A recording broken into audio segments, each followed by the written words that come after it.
네, 방법선의 출발새 아침 3부 시작합니다. 좀 쌀쌀해서 커피 한 잔 생각나는 시간인데, 자, 이럴 때, 자, 커피 한 잔에 감칠맛난 시럽 한 스푼 같은 달콤 쌉쌀한 정치 분석 함께하는 시간입니다. 여의도 시럽자들 함께하실 세 분, 자, 전화로 연결돼 있습니다. 유정걸 전 의원님 안녕하십니까? 예, 안녕하셨습니까? 이정걸입니다. 네, 신성범 전 의원님 안녕하십니까? 네, 신성범입니다. 반갑습니다. 반갑습니다. 김경진 전 의원님 안녕하십니까? 네, 안녕하세요. 김경진입니다. 예, 먼저 이것부터 여쭤보겠습니다. 그 신현수 청와대 민정수석 결국 복귀한 건데 완전한 복귀라고 할 수는 없을 것 같아요 보니까 뭐 본인이 또 명확한 설명하는 것도 없고 지금 상황도 어떻게 보시는지요? 먼저 이정걸 전 의원님. 예, 제가 저번에도 말씀드린 것처럼 이제 인사수석은 대통령의 뜻에 따라서 예. 복귀했죠. 예. 그래서 뭐 아직까지 대통령이 이런 비슷한 일에 있을 때 예. 완전한 뜻을 표현하신 것은 아니라고 봅니다. 그래서 아직까지는 대통령 시간이 좀 필요하다 이런 네. 생각이 들어요. 그러니까 뭐 완전히 결정된 건 아니다라고 하지만 예. 그러나 지금 현재 밝히라고 했던 의혹, 뭐 국민적 의혹 수준까지 갔던 것들은 대부분 좀 과도하고 부풀려진 내용들 아니겠나 싶어요. 예컨대 뭐 대통령 내임덕이다. 네. 이게 뭐 대통령 내임덕과 관계 있는 것은 아니지 않습니까? 그리고 대통령 패싱이다. 네. 박범계 장관이 네.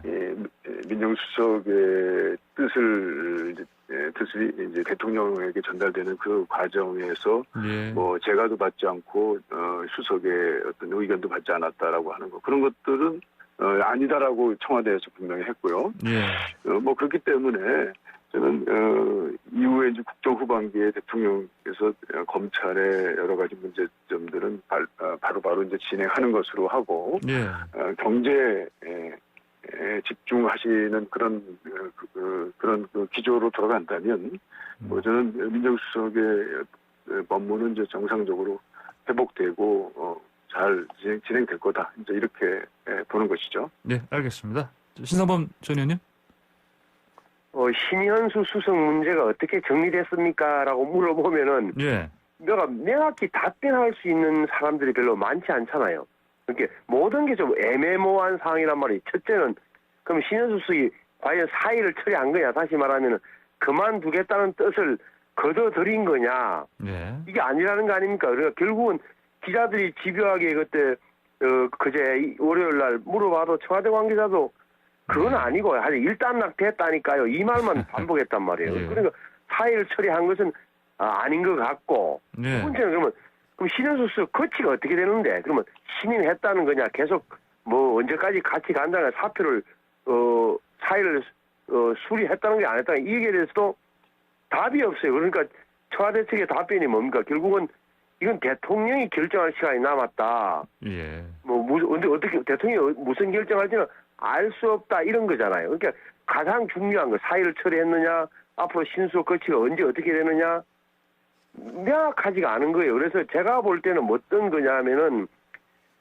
적어도 신현수 수석을 데려올 때 검찰 출신을 처음으로 민정수석에 앉힐 때는 분명 그러니까 신현수 수석과 대통령 사이에 뭔가 오고 간 말과 약속이 있을 텐데 거기서 안 되는 데 대해서 사표를 낸 것은 맞다. 그런데 지금 월요일 날 돌아온 걸 보면 그러니까 휴가 기간 중에 여권 전체에서 엄청나게 인간적인 정리를 들어가면서 설득과 만류를 했다. 그래서 제가 볼 때는 신현수 수석이 못 이겨서 인간적인 정리 때문에 특히나 제가 볼 때는 가장 걱정되는 게 4월 7일 날 재보궐선거에 정치로 큰 타격이 될 수 있다는 그런 점 때문에 예.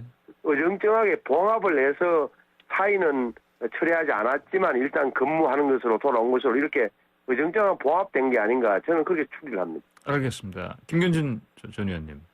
이게 저도 비슷하게 생각하는데요. 신수석 같은 경우 이제 제 판단에는 예. 여전히 아마 사의를 처리한 것은 아닌데 예. 아마 현재 이제 이 사의를 강행해서 나가게 될 경우에는 대통령이나 또 집권 여당의 정무적인 부담이 굉장히 크니 일단은 대통령에게 거취를 일임하겠다 지금 이렇게 밝힌 정도라고 보여지고요. 예. 이제 대통령도 명확히 신임한다는 얘기는 안 하셨지만 이 이슈가 계속해서 논란이 되는 것 자체가 여러 부담이 있으니 예. 최소한 4월 재보궐선거 때까지는 아마 이 논란 이슈 자체를 더 이상 꺼내지 않고 지금 잠재워 두실 아마 그럴 생각으로 지금 관측이 되고 있고요. 예.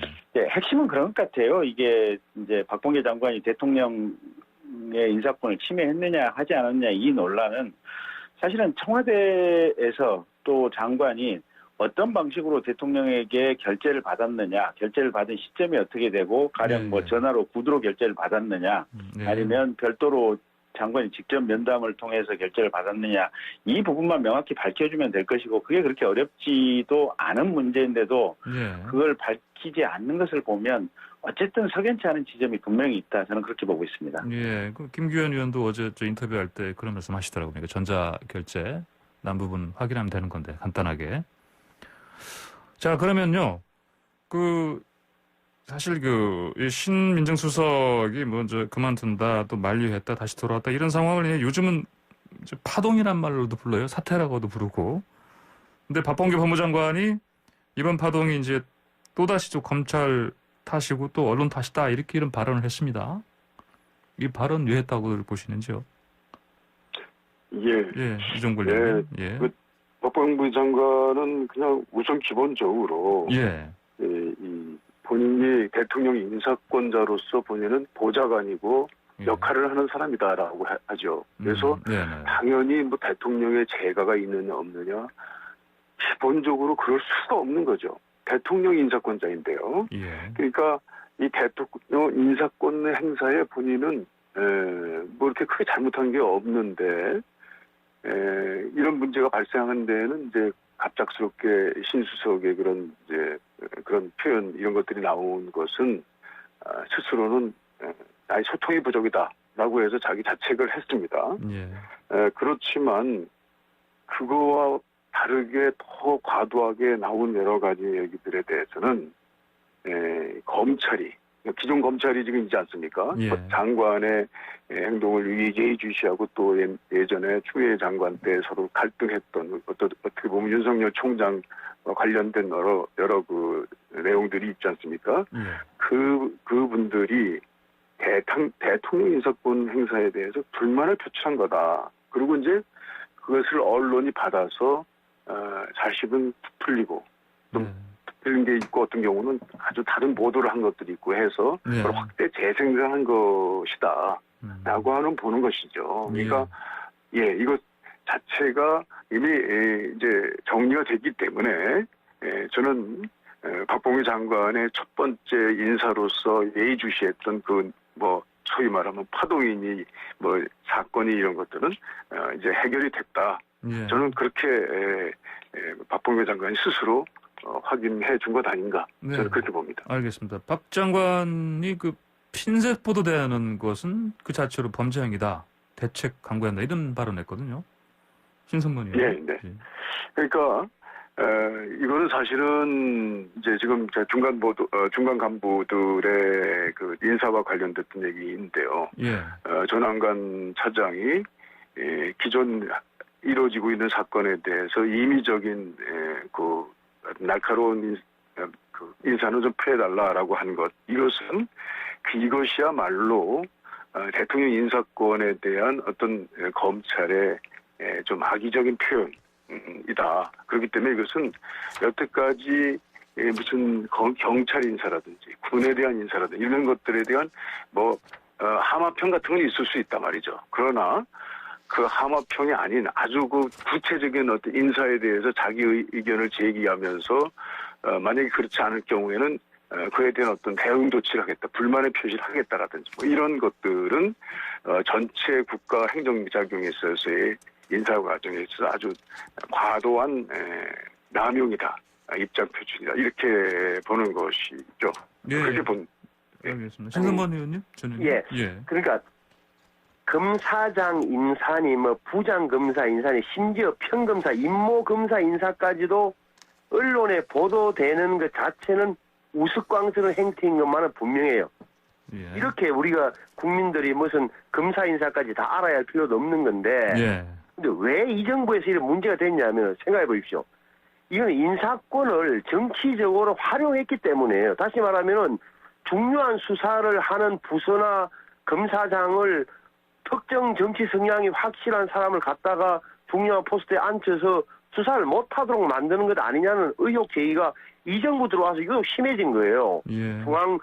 서울중앙지검장, 검찰국장, 어디 검사장, 차장검사, 부장검사 이래 놓으니까 언론에서도 이번에 인사가 되는 거는 눈여겨 추적하다 보니까 언론에까지 이렇게 검찰 인사가 문제가 되고 있다는 점을 좀 분명히 알아야 된다. 백인선 이 정부의 그 인사권에 어떻게 보면 정치 활용 때문이라는 걸 좀 분명히 지적하고요. 예. 그다음에 이 신현수석 문제를 생각해 보시죠. 왜 이게 문제가 됐습니까? 처음에 발단이 된 게 2월 7일 날 일요일 날 검사장 인사였어요. 그다음에 이 알려진 게 그러니까 신현수 수석과 법무부 장관과의 갈등이 알려진 게 구정 연휴, 설 연휴 끝나고 나서 한참 있다가 된 거예요. 한 열흘 정도 안에서 내부에서 네. 들끓었다는 이야기죠. 근데 예. 처음에 도대체 인사가 조율이 안 된 상태에서 발표가 돼버렸다는 게 청와대 설명이었다. 국민들이 당연히 물어봐야 될 게 그러면 박봉계 장관이 신현수 수석을 배제하고 어떤 과정을 거쳐서 문재인 대통령에게 보고하고 제가 받았냐는 질문이 당연히 나올 테고 그러면 문재인 대통령은 이 인사안에 사인하면서 신현수 수석과 조율이 안 된 걸 알고 있었느냐 몰랐느냐 이렇게 물어봤던 건데 여기에 대한 답이 하나도 없었단 말이죠. 그러니까 다른 이제 추측 보도가 나왔던 거고 이런 흐름을 생각해 본다면은 제가 말씀드렸지만 지금 이 신현수 수석의 파동의 국면은 예. 적어도 항명하고 나가는 모양새는 도저히 안 되니까 신현수 수석이 들어와 있는데 말씀하신 대로 아마 4월 재보선 이후에는 뭔가 네. 결정이 낼 것 같다 이렇게 보는 게 정확한 것 같아요. 예. 그러면 뭐 이제 그 결국은 이런 게 지금 다 또 정부나 그리고 또 민주당 쪽에서 지금 추진하고 있는 검찰개혁 뭐 시즌2라고 하는데 이런 상황에서 또 신수석과 계속 갈 것인가. 그래서 뭐 임시 봉합이다. 또 말씀하신 것처럼 또 뭐 4월 선거 전까지다. 뭐 이런 얘기 들리는데 이건 어떻게 그러니까 예. 예, 여권에 지금 민주당 내에서 강경파들이 있어요. 다시 말하면 네. 뭐 강경파라는 표현보다 좀 말 바꾸면 좋게 표현해서 검찰개혁 완수파라 칩시다. 여기에 논리가 뭡니까? 금수완박이라 금수완박. 예. 검찰 수사권 완전 박탈. 그러니까 예. 중대범죄수사청을 새로 만들자는 거 아닙니까? 예.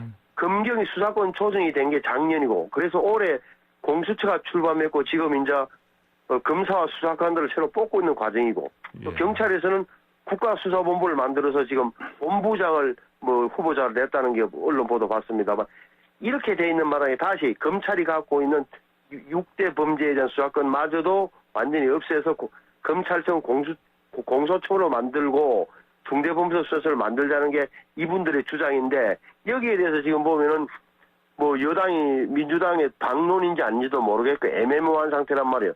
이런 강경파들에게 지난번에 대통령이 힘을 주는 인사안이 나왔고 그래서 신수석이 반발했던 거니까 제가 볼 때 중대범죄수사청을 민주당이 어떻게 다루냐에 따라서 예. 다루냐나 신현수 수석이 예.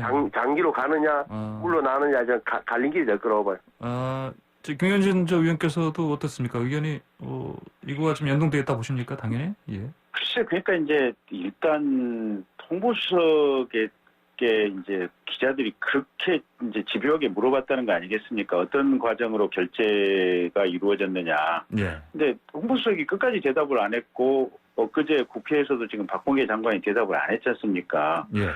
그래서 언론에서 이런저런 상황을 분석하는 기사가 나올 수밖에 없었는데 그걸 가지고 장관이 검찰이 언론 플레이를 했다 이렇게 말씀하시는 것은 지나친 비약이 아닌가 싶고요. 예.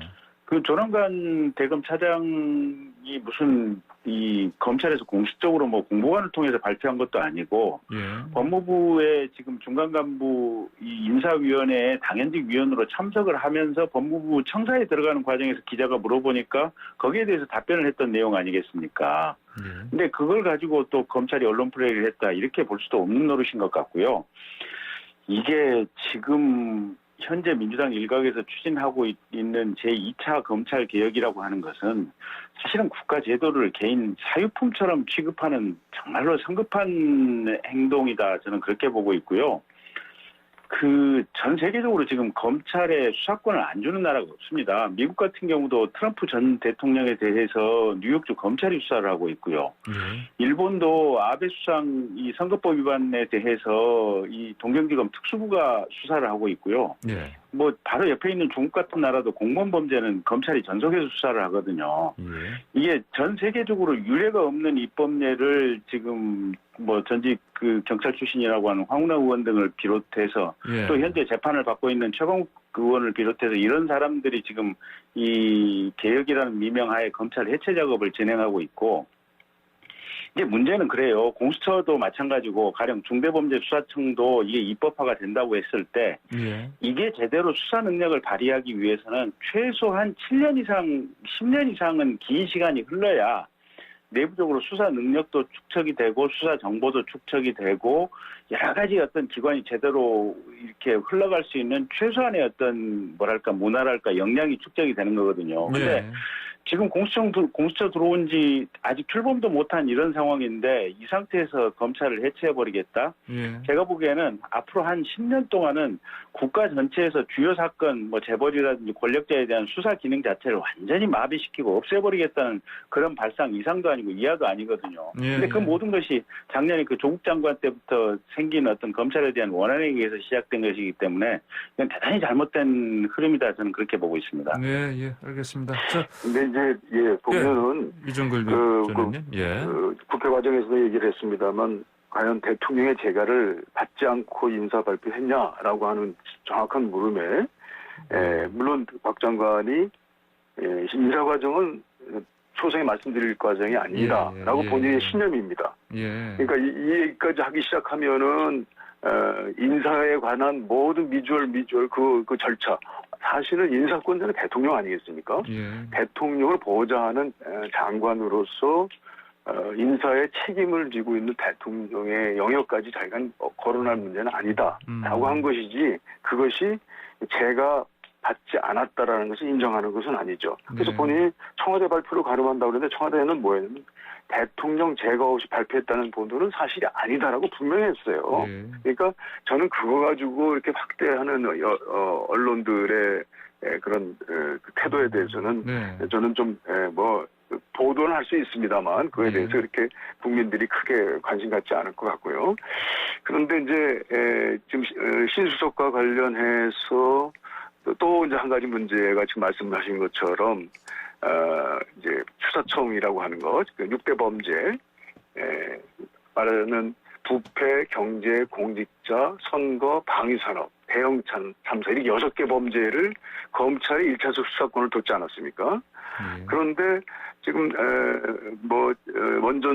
월성 원전 사고라든지 대전지검에 직접 윤 총장이 방문해가지고 지금 수사가 진행되고 있고 실제 핀셋 인사라고 하는 것도 바로 그 수사 부를 만약에 유임시키거나 아니면 또 다른 데로 보내게 됐을 때 그것이 이제 바로 그 원전 수사를 무산시키는 것이었기 때문에 예. 그 수많은 중간 간부 인사 중에서 사실 주목하는 것이 그거였지 않습니까?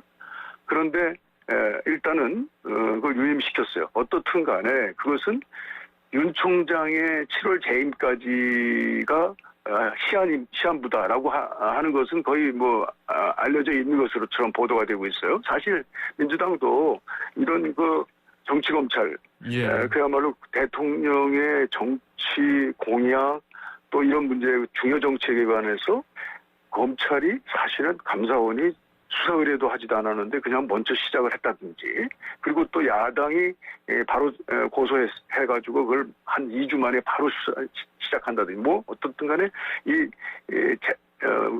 그 자체가 수사의 자체가 석연치 예. 않아요. 그러니까 지금까지 있었던 그 검찰의 정치 검찰적 요소, 권리 남용적 요소들이 이 6대 범죄라고 하는 것에 다 들어있단 말이죠. 그렇기 때문에 6대 범죄마저도 이렇게 정치 검찰화하고 정치 세력화하고 그리고 또 6대 범죄만 이제 1차적 수사권이 남겨져 있는 검찰에 기존에 2,000명 또 그리고 그 배가 넘는 검찰 수사관들이 그대로 있어요. 그러니까 몽해야 된단 말이죠. 그렇기 때문에 그에 대한 지금 1차적 수사권을 가지고 있는 6대 범죄에 관해서도 예. 중대범죄수사청, 모노수사청을 만들어서 예. 민주당은 뭔가의 개혁을 해야 되겠다, 개혁을 완수해야 되겠다라고 하는 것이죠. 그것이 어떻게 보면 뭐 신수석하고는 약간의 의견 차이가 있을지 모르겠습니다. 물론 신수석은 아직까지 어떤 의견이다라고 하는 것에 대해서 무슨 인사에 관한 얘기, 또 이 수사청에 관한 얘기, 뭐 그에 대해서는 아직 특별한 의견을 표한 적은 없습니다만 분명히 그것이 있을 거라고 생각합니다. 그렇기 때문에 그 문제에 관해서 저는 빠르게 그리고 또 소통 부족을 극복하는 방법으로 청와대와 민주당이 그리고 법무부가 한 소리에 한 뜻으로 이걸 통합해 나가는 방법을 잘 강구해야 되겠다. 저는 그런 생각입니다. 알겠습니다. 자, 저기 주제를 좀 바꿔보겠습니다. 그 최재형 감사원장이 대통령 공약 이행, 수단 방법 안 가리고 정당화되나 이런 얘기를 했습니다. 자, 그 월성 원전 검사 법을 지켜내지 본 거다. 정책 자체를 판단한 건 아니다. 이 점을 강조한 발언 아니겠습니까? 예, 어떻게 들으셨는지요? 이건 저 김현인 전 의원님께서 먼저.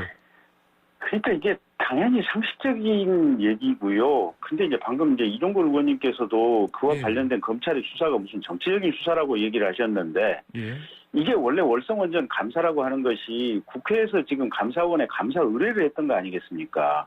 그래서 감사원에서는 그 감사를 하면서 이게 탈원전이라고 하는 정책 목표를 감사한 것이 아니고 이 월성원전의 조기 폐쇄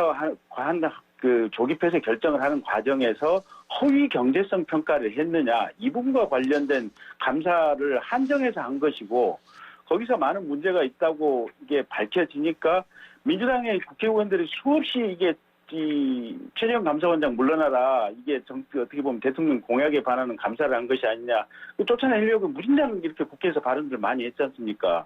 그리고 감사원에서 감사했던 자료를 검찰로 이렇게 이첩을 해서 검찰이 수사를 하게 되니까 이게 또 민주당에서 뭐라 그랬냐면 이게 이 검찰이 대통령 정책에 대해서 수사를 하고 있는 것이다. 이런 상식에 반하는 얘기들을 계속해서 해왔거든요.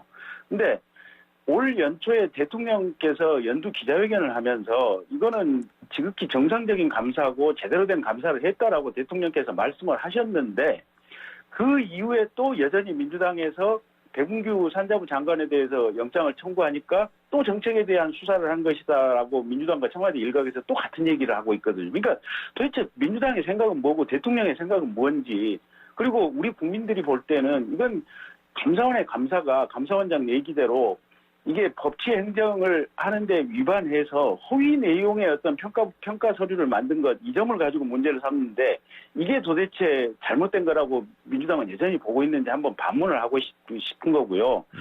저는 사실은 연초에 대통령께서 기자회견을 하실 때 그런 어떤 보편적인 상식에 기반한 답변을 하시길래 기뻤어요. 보면 대통령께서 비교적 정상적인 판단과 사고를 하고 국정을 운영하고 계시는구나 이렇게 생각해서 대단히 기뻤는데 엊그제 박성준 의원께서 법사위에서 질문하는 내용, 또 오늘 이렇게 이종걸 선배님 말씀하신 내용 이런 것들을 들어보면 또 머릿속에 헛갈려요. 보면 도대체 민주당의 생각은 무엇인가? 그러면 대통령의 연초 기자회견에서 말씀하신 내용하고 관계는 무엇인가? 저는 도대체 알 수가 없어요. 이상입니다. 신선분 의원님. 이게 월성 원전 1호기라는 게 아시는 대로 설계 수명은 2010몇 년도에 이미 다 해가지고 없어져야 될 건데 이게 7천억 원을 들여서 개보수를 완전히 새로 해가지고 연장을 한 거라 연장을. 그래서 어디까지 하면 원래는 2022년 정도까지 더 쓸 수 있도록 만들어놨던 걸 2018년도에 대통령의 한마디 때문에 이제 조기 폐쇄 문제는 뭐 안전성 문제가 아니라 조기 폐쇄를 하게 된 과정에서 수치 조작. 다시 말하면은 그 경제성을 조사하는 과정에서 변수가 되는 입력 수치를 조작했다는 거잖아요. 뭐냐면은 원전 이용률을 낮게 잡고 또 판매 단계를 낮게 잡으니까 어떻게 됐냐? 계속 가동하는 것이 즉시 중단하는 것에 비해서 경제성이 적다는 거죠. 이런 결론을 내리는 게 그래서 이게 말씀하신 대로 감사원에서 검찰에 수사 참고 자료를 해서 7,000페이지를 넘겼고 그게 지금 수사의 단서가 된 거란 말이에요. 그러니까 지금 최재형 감사원장이 국회 답변은 정말 지극히 상식적인 이야기예요. 대선 공약도 적법 절차를 따라서 해라. 그 다시 말하면 공무원의 그 행정 행위는 법에 정해진 절차에 따라서 분명하게 해야 된다. 어디 틀린 말이 있습니까? 그러니까 원전 정책 조사가 아니라 정체성 평가 조작 의혹의 문제였다는 걸 분명히 하는 거고. 예. 다시 말하면 이거는 법 차원의 상식을 벗어나는 이야기 아니다. 적법 절차를 지키기 위해서 공약을 추진해야 된다는 게 뭐가 틀린 말입니까? 그리고 이런 논리대로는 지금 여당의 논리대로라면 모든 게 대선 공약이고 통치행위 논리라면 예를 들어서 이명박 대통령 당선됐을 때 한반도 대운하 공약 그렇게 집요하게 물고 늘어져가지고 결국 무산시켰던 이런 논리는 어떻게 설명이 돼요? 저도로서도 참 알 수 없습니다. 예, 알겠습니다. 예. 이종구 의원님, 예. 예.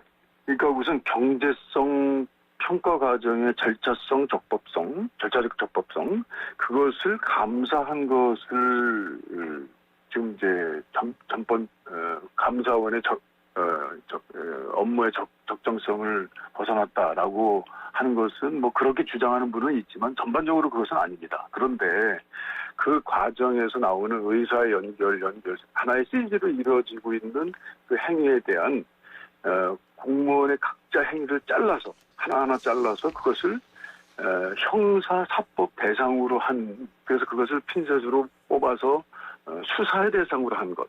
그것이 이제 문제인 거죠. 그것을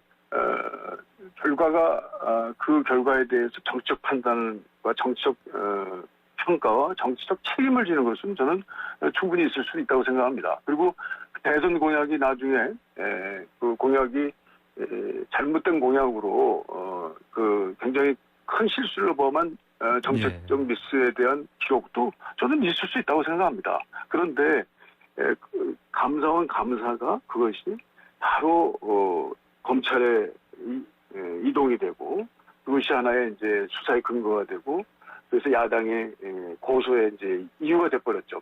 보통 그런 문제가 발생하지 않았으면 사실 야당이 그 문제에 관해서 고소하라고 청구할 만한 그런 문제도 아니었다고 지금까지 그런 문제들을 고소한 적이 있었냐고 하면 돌이켜 보는 것이죠.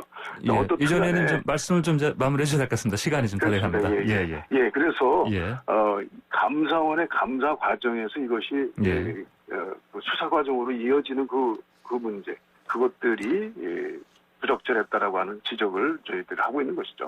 예, 알겠습니다. 자, 오늘 세 분의 뜨거운 정치 토론 오늘 순서 여기서 마쳐야 되겠습니다. 설문 잘 들었습니다. 감사합니다.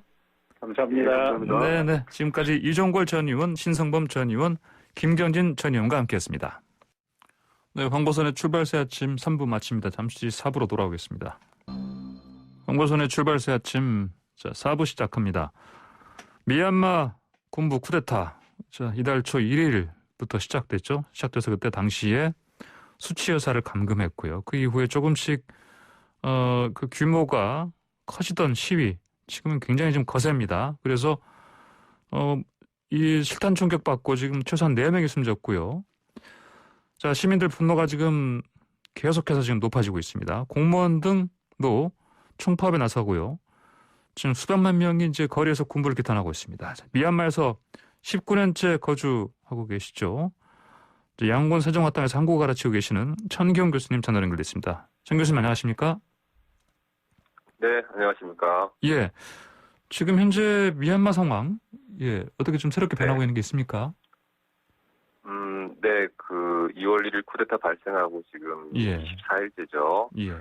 시민들이 거리로 나와서 시위를 한 지는 19일째 되는 날입니다.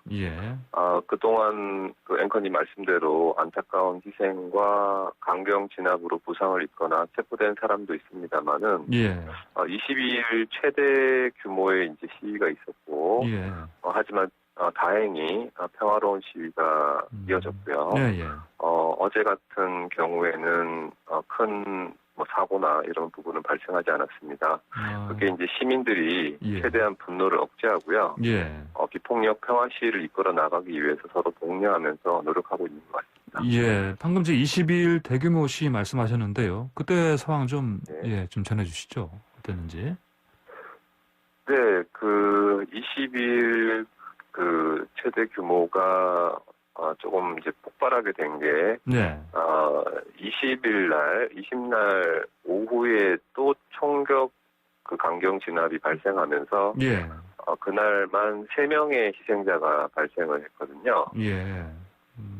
그러면서 이제 국민들이 또 상당히 분노를 하게 됐고, 그러면서 또 이제 22일이라고 하는 의미 자체를 부여를 하면서, 예. 20일 날 최대 규모의 이제 시위를 하자는 그런 운동이 생겼고요. 예, 그러면서 좀 20일 날 전국에서 모든 시민들이 거의 거리로 쏟아 나와서, 예. 지금 과도 정부를 규탄하는 그런 대규모 시위가 이어진 것 같습니다. 예, 그렇군요. 이제 보니까 언론에서는 2222 항쟁이다 이렇게 지금 이름을 붙이고 있습니다. 네. 예. 이렇게 명명한 뭐 배경은 뭐라고 볼 수 있습니까? 참 미얀마가 안타깝게도 지금 동시대 여러 번의 지금 이런 사태가 발생하고 있지 않습니까? 예. 그 과거에 1988년 8월 8일에 가장 많은 희생자를 낳았던 그 항쟁을 이제 여기 미얀마에서는 88 항쟁이라고 칭하는데요. 88 항쟁이요. 숫자가 이렇게 예. 88년 8월 8일이니까 8888이라고 하는 상징인데요. 예. 이제 22일 날이 이제 2021년 2월 20일 그러니까 여기 숫자가 2가 5개가 겹치는 거죠. 그렇군요. 예. 그것을 88 항쟁에 거의 이제 상응하는 상징적인 표현으로 좀 보시면 될 것 같습니다. 그렇군요. 문제 지금 저번에 저희랑 전화 연결하셨을 때 그 현지에서 지금 인터넷 이용 시간도 제한한다고 그랬는데 지금도 마찬가지죠? 어떻습니까? 네네. 새벽 1시부터 오전 9시까지는 인터넷이 완전히 차단됐어요. 그렇군요. 네. 그러면은 그다음에 일부 소셜 미디어도 지금 통제가 되고 있고 일부 사이트도 지금 접속이 안 되는 사이트도 있습니다. 그렇다면은 이제 뭐 SNS 이런 걸 이용하는 것도 그럼 뭐 주간 시간대나 가능하다는 말씀이네요. 그렇죠? 네네, 맞습니다. 그러면 SNS 통해서 이렇게 그 시민들이 또 뭐 해시태그를 통해서 같이 저항하자 이런 운동을 벌이고 있는 걸로 좀 들었습니다. 네네, 맞습니다. 어떻게 예. 네, 지금 뭐라고 할까요? 계속 이제 우리 시민들 입장에서는 이 시위가 계속적으로 이어져야 된다. 이것이 지금 조금이라도 주춤하거나 잠잠하게 되면은 또 우리는 역사로 회귀를 할 수 있기 때문에 우리는 이들이 표현하기에는 우리는 이 전쟁에서 이 비폭력 전쟁에서 반드시 승리해야 된다라고 하는 그런 의미를 가지고 계속 해시태그 운동을 하고 있습니다. 그렇군요. 이 군사 정권에서 이제 쿠데타로 이제 지금 정권을 잡은 정권에서 국영 방송을 통해서 그 인명 피해라는 표현까지 써가면서 시위 참여하지 말라 이렇게 했다면서요. 네네, 맞습니다. 그게 이제 20일 또 그 희생자가 발생하고 21일 오후죠. 22일 대규모 시위 움직임이 보이니까 군부에서는 이제 지상파 국영방송을 통해서 시위대와 시민을 구분을 한 거예요. 시위대를 이제 폭도로 규정을 하고 그 시위대가 시민들과 10대 젊은이들을 선동해서 시위를 이끌고 있기 때문에 만약에 휩쓸려서 시위에 참여할 경우에는 강력히 진압할 의사를 비췄죠, 정부에서.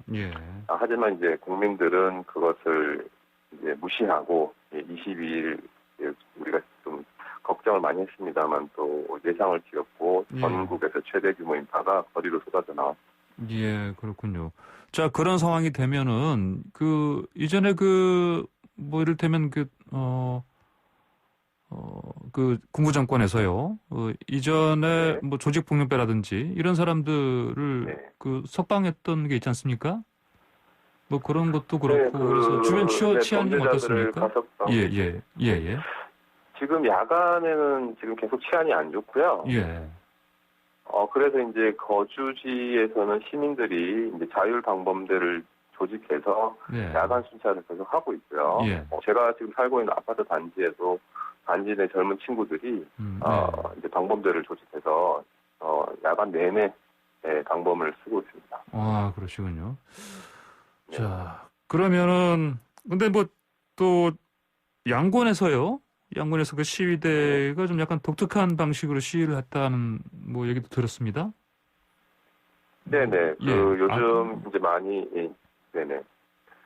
미얀마에서 이제 요즘 Z세대로 불리는 10대, 20대 청년들하고요. 예. 그다음에 이제 이번 시위에 예술가, 음악가들 이제 다양한 분야에서 참여를 하고 있거든요. 예. 이제 그분들이 어떻게 보면 본인들 재능 기부도 하면서 아무래도 좀 시위 분위기가 좀 무겁지 않습니까? 예. 그러다 보니까 이제 서로 좀 위로도 되고 힘을 주는 역할을 하기 위해서 예. 거리에서 퍼포먼스도 하고 이런 그러면서 시위에 시민들의 참여도 좀 호소할 수 있고요. 예. 그런 조금 서로 좀 여유를 주는 분위기를 중간중간 만들어가면서요. 서로 네. 좀 독려하고 다독거리는 그런 분위기를 만들고 있는 것 같습니다. 예. 제가 그 시위 현장 그 영상을 봤더니요. 그 시민들이 세 손가락 이렇게 펴고 하는 그 시위를 하더라고 보니까 이건 뭡니까? 네네. 그게 이제 2014년도 태국에서도 군부 쿠데타가 한번 있었거든요. 네네. 2014년도에 이제 태국에서 시작된 이제 시민 불복종 운동입니다. 그게. 네네. 손가락 세 개에서 이제 하나는 쿠데타 반대를 의미하고요. 예. 또 하나는 민주주의 수호다 의미를 하고요. 또 하나는 평화, 비폭력을 상징하는 의미로 해서 손가락 세 개를 들고 시위에 동참하는 거죠. 예, 그렇군요. 장 교수님, 우리 교민사회에서는 지금 상황에서 치안도 불안하고요. 어떻습니까? 좀 위험하지 않습니까? 좀 다니시기가? 그래서 이제 저희가 야간 8시 이후에는 밖을 나가지 않고요. 예. 그리고 우리 공간에서도 계속 이제 예의주시하면서 공간에서 이제 그 교민들을 접촉할 수 있는 단체 채팅방이나 이런 쪽에서 계속 상황을 올려주고 있고요. 예. 그리고 가급적이면 이제 외출을 삼가하고 22일 같은 경우는 정말 규모가 컸기 때문에 대부분의 한인분들이 운영하는 뭐 사업장이나 그런 매장들이 다 문을 닫았었습니다. 아, 그렇군요. 뭐 혹시나 방금 말씀하신 우리 교민들의 뭐 상점이라든지 이런 데가 뭐 누가 좀 들어와서 이렇게요, 뭐 물건을 좀 훔다든지 아니면 뭐 파괴한다든지 이런 일은 없습니까? 다행히 그런 일은 아직 발생하진 않았습니다. 혹시나 이제 불안한 상황이다 보니까 교민들이 이제 뭐 미얀마를 빠져나가는 뭐 그런 움직임은 없습니까? 네, 아직까지 특별하게 이제 소수 인원분들은 이렇게 좀 있으신 것 같은데요. 그렇게 뭐 전체가 이렇게 한국으로 들어가야 된다라고 하는 분위기는 아직까지는 아닙니다. 예, 알겠습니다. 그러니까 왜냐하면요, 이제 어떤 나라에서 이런 그 치안이 불안한 상황이 되면 또 한국 교민들이 운영하는 상점이 피해를 본다든지 그런 일이 많았기 때문에 그런 데에 대한 걱정이 좀 많이 클 것 같아요. 그래서 여쭤봤습니다. 여기 미얀마에는 국민분들이 좀 차분하게 시위에 지금 참여를 하고 있어가지고요. 시위대를 통한 피해나 이런 건 없을 것 같지만 이제 범죄자들 때문에 좀 걱정되긴 하는데 그래도 이런 부분들에 대해서 또 저희 여기 교민분들도 많이 서로 소통하고 있고요. 그래서 아직까지는 좀 괜찮은 상황입니다. 그렇군요. 자, 지금 뭐 미국 국무장관이 미얀마 군정에 경고를 했습니다. 변화가 좀 있을 것 같습니까? 지금 뭐 이제 유엔뿐만 아니라 이제 미국 국무부에서도 이제 그런 21일 시위 강경 진압 경고에 대해서 국제사회가 즉각 반응을 보였죠. 사실 이런 반응을 보이는 것은 미얀마 국민들을 보호하기 위한 차원에서는 아주 필요한 조치라고 생각하고요. 그리고 이제 그 과도 정부에서 이제 비판에 공식 대응한 것. 그것은 아마 그만큼 국제사회의 시선이 불편하다는 그 반증으로 보면 될 것 같습니다. 알겠습니다. 신 교수님, 오늘 말씀 여기까지 듣겠습니다. 잘 들었습니다. 감사합니다. 네네. 네, 감사합니다. 네, 지금까지 미얀마 현지에서 지금 19년째 거주하고 계시는 천기홍 부산외대 미얀마과 특임 교수였습니다. 네, 매일 아침 스포츠의 매력을 짧고 굵게 전해주는 코너, 스포츠가 얼마나 좋은지 YTN 스포츠부 조은득 기자 전화로 연결됐습니다. 조 기자 안녕하십니까? 안녕하세요. 모처럼 즐거운 스포츠 소식 전할 수 있게 됐습니다. 그래요? 추추 트레인 추신수 선수가 쓱 옵니다. 네. 메이저리그에서 16년을 뛴 베테랑 1982년생 우리 나이 마흔인 추신수가 예. SK를 인수한 신세계와 1년 계약을 맺고 국내 무대에서 뛰게 됐습니다. 연봉 27억 원으로 KBO 역대 최고 액수고요. 신세계 이마트의 인수 소식 지난달에 전하면서 사실 추신수 영입설 말한 적이 있어요. 근데 당시에는 뭐 올 수 있다 이런 실현 가능성보다는 꿈이나 소망, 뭐 이른바 카더라 통신 정도의 느낌이었는데 어제 실제로 이제 사인하는 사진 보니까 좀 벅차고 기대되고 설레고 그렇더라고요. 어허. 꿈이 실현됐군요. 네. 팬들한테는. 예, 알겠습니다. 어제 종일 날리던데 보니까. 근데 메이저리그에서 또 남아 달라 뭐 제안도 있었다고 하는데. 네. 어디 국내로 오기로 결심을 했습니다. 뭐 내일 귀국해서 본인이 직접 목소리를 내겠습니다만 SNS로 장문의 글 올렸더라고요. 20년 전 빅리거 꿈을 안고 미국에 왔고 16년간 메이저리그에서 뛰었다. 이 멋진 시간을 절대 잊지 못한다. 하지만 한국에서 태어나고 자라고 야구했으니 언젠가는 한국에서 뛰고 싶다는 꿈이 늘 있었고 이제 인생의 새 챕터를 시작할 때가 됐다라고 이제 글을 적었습니다. 내 나라 특히 부모님 앞에서 기량이 있을 때 뛰고 싶다는 게 가장 큰 이유라고 하고요. 메이저리그에서도 이제 본인 말로는 7, 8개 정도 구단에서 제의가 왔는데 신세계가 이제 워낙에 적극적인 구애를 했고 그 간절함에 마음을 돌렸다라고 설명을 했습니다. 예. 자, 야구 팬들 사이에서는 추신수 부산 사나이. 네. 그러면 롯데 가야 되는 거 아니냐? 이런 말 많지 않습니까? 그렇죠. 그리 가면 안 되는 건가요? 그러면 혹시 뭐가 좀 제한 규정이 있습니까? 네, 규정 때문에 당장은 못 갑니다. 뭐 추신수의 부산 사랑이야 야구 팬들 뭐 모르는 분이 없죠. 부산 출신이고 외삼촌 박정태 저 롯데 코치 보면서 야구 선수 꿈 키웠고요. KBO에서 뛰면 뭐 롯데에서 뛰고 싶다 뭐 이런 뜻 여러 차례 밝혔는데 앞서 이것도 지난번에 전해드렸긴 했어요. 2007년에 KBO가 해외파 특별 지명이라는 걸 했는데 당시 SK가 추신수 선수의 지명권을 가졌고 그걸 고스란히 신세계 그룹이 물려받은 겁니다. 그 규약에 따라서 국내 복귀 이후에 1년간은 트레이드도 안 됩니다. 그래서 롯데에서 뛰려면 내년을 노려야 되는데 뭐 SK나 신세계 측은 롯데로 절대 못 보낸다. 계약 과정에서 트레이드하지 않기로 못 박았다라고 강조를 하는데요. 뭐 세부 사항은 잘 모르겠지만 저는 뭐 스포츠도 생물이니까요. 롯데도 여러 루트로 그동안 추신수 선수 영입에 공을 들여온 걸로 알거든요. 그래서 좀 뭐 이거는 열린 결말이 있지 않을까 저는 이렇게 봅니다. 열린 결말. 예. 네. 알겠습니다. 지켜봐야 되겠습니다. 자, 그 롯데 절친이죠? 이대호 선수랑 함께 뛰는 게 뭐 이루어지겠습니다? 언젠가? 네, 사실 조선의 4번 타자 이대호 선수를 야구 길로 이끈 게 추신수입니다. 부산 수영초등학교 3학년 때 추신수가 덩치도 크고 운동신경도 뛰어난 선수가 있다 하면서 야구부로 손잡고 끌고 갔는데 그게 이대호 선수였어요. 1982년생 동갑내기 둘은 2000년 캐나다 에드먼턴 세계 청소년 야구대회에서 우승하면서 황금세대 주역으로 우뚝 섰고요.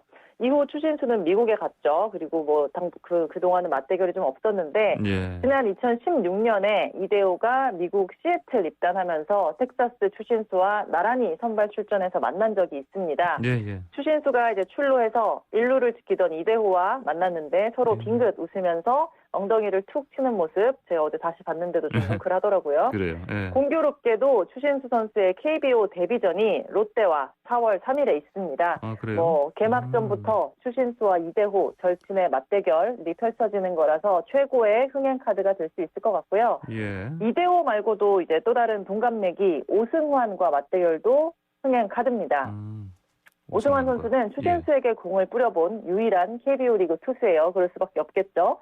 메이저리그에서 2번 만나서 추신수가 2안타 1타점으로 오승환의 판단승을 거뒀습니다. 이제 오승환 선수가 지금 삼성 마무리를 맡고 있잖아요. 그래서 둘이 만나게 된다면, 맞대결하게 된다면 그게 승부처겠죠? 역시 불꽃 대결, 누가 어떻게 잘 칠지 기대가 됩니다. 그렇군요. 알겠습니다. 자, 도쿄올림픽 그 출전 얘기도 들리던데 그 태극마크 타는 거 가능한가요? 사실 추신수 선수 논란 이것저것 있긴 한데 사실 그거 가운데 제일 큰 게 군대 문제만 해결하고 이른바 먹튀했다 이런 정서가 있긴 있어요. 뭐냐면 2010년 광저우 아시안게임 때 금메달로 병역 혜택을 받고 이후에 국가대표에 온 적이 없거든요. 예. 근데 사실 메이저리그 구단은 올림픽이나 아시안게임 사출을 안 해줍니다. 뭐 사출해야 되는 강제 규정도 없고 예. 선수 빠지니까 그 공백도 당연히 메워야 되고 괜히 나갔다가 뭐 다치거나 하면 손해니까 그런 걸 막았어요. 예. 그래서 이제 그런 뭐 반대 정서, 안티 정서가 생긴 부분이 좀 있는데 이제는 도쿄올림픽 못 나갈 이유 없죠. 올림픽이 뭐 할지 안 할지는 여전히 불투명한 상황이지만 예. 1년 미뤄져서 엔트리도 다시 짜야 되고요. 전력상으로는 우리 팀에 아주 큰 보탬이 되는 건 맞을 것 같습니다. 예, 그렇죠. 보면 이제 국가대표팀의 김광현, 양현종 선수 모두 미국 가면서 마운드가 좀 많이 약해졌어요. 근데 예. 슐로머신 추신수 선수가 오면 방망이 쪽 전력 강화되는 건 확실해 보입니다. 대표팀에서 뭐 혜택도 받았으니 유종의 예. 미를 거두겠다 뭐 이런 드라마를 쓰는 것도 가능하겠고요. 예. 당장 일본 매체들도 추신수 한국 오는 소식 전하면서 네네. 본인들 금메달 전선에 걸림돌이 생겼다고 우려하는 글을 쓰기도 했더라고요.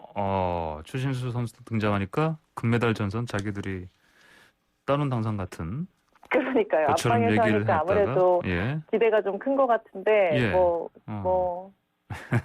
알겠습니다. 자, 오늘 말씀 여기까지 듣겠습니다. 감사합니다. 감사합니다. 네, 지금까지 YTN 스포츠부 조은지 기자였습니다. 네, 광고선의 출발 새 아침 오늘 수요일 순서 마칠 시간 됐습니다. 자, 광고선의 출발 새 아침 황출세는 유튜브로 보이는 라디오로도 함께 할 수 있습니다. 유튜브에서 YTN 보이는 라디오 검색하시면요. 저희 생방송 그대로 지켜보실 수가 있고요. 또 출연자들 모습도 보실 수가 있습니다. 들어오셔서 구독 버튼 누르시고 또 알림도 설정해 놓으시면 저희 방송 시작과 함께 늘 편하게 곧바로 라디오로 시청을 함께 하실 수가 있습니다. 저는 내일 아침 7시 20분에 다시 찾아뵙겠습니다. 지금까지 황출세 황보선이었습니다. 감사합니다.